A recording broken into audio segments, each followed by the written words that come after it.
Hello, and welcome back to another episode of News Bytes.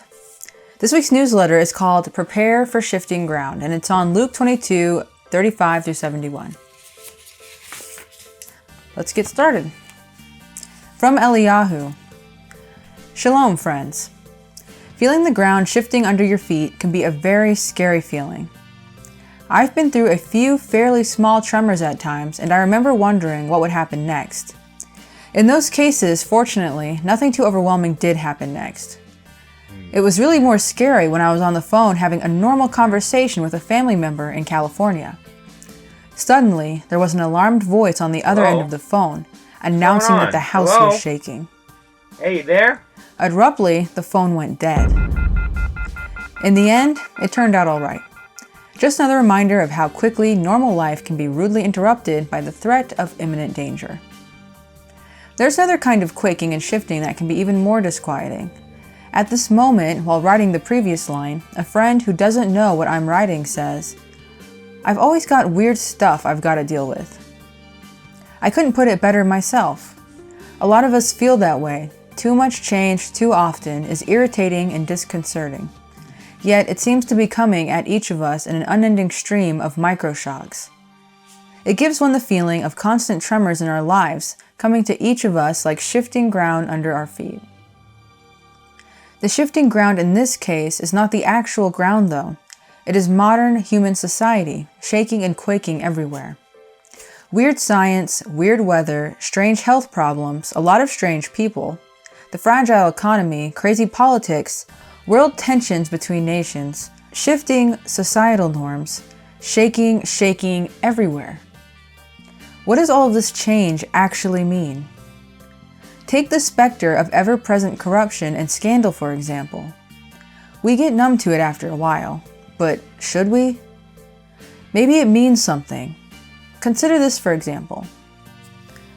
Corruption, at least public perceptions of corruption, are indexed globally each year. According to the index, it's official. Corruption is getting worse globally. Only the countries on the map that are shown in color white are perceived as being relatively corruption-free, and frankly, that is suspect, at least in my perception of the world. I'm thinking that maybe those countries are better at covering things up. In any case, this latest index of corruption is at crisis levels according to the indexing body. What does this mean for the future?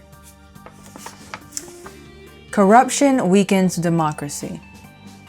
This year's Corruption Perceptions Index reveals that the continued failure of most countries to significantly control corruption is contributing to a crisis in democracy around the world.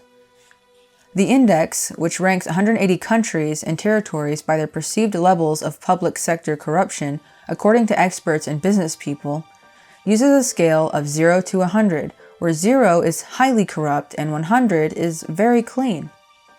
More than 2/3 of countries score below 50 on this year's CPI, with an average score of just 43. One thing I would glean from a globally high level of corruption in the public sector would be that, in too many cases, the needs of citizens are secondary to favors from the wealthy and powerful, whose interests always seem to dominate. This is not a good thing for ordinary people, but the trend indicates that corruption is beyond our control and getting worse. How does one navigate their way across the shifting ground of an unpredictable world like this and not be damaged by it? That is the question. Here too, the scriptures have the answer as we look to the example of Yeshua and his disciples. They too lived in a world of unrelenting change and corruption everywhere. We can learn a lot by considering what they did when the ground started shifting under their feet and brought them to the point of crisis. What will you do when the shifting ground of this world catches up with you? Maybe it would be a good idea not to miss this lesson. And you can view that lesson right here. Thank you for watching. Please subscribe and comment below.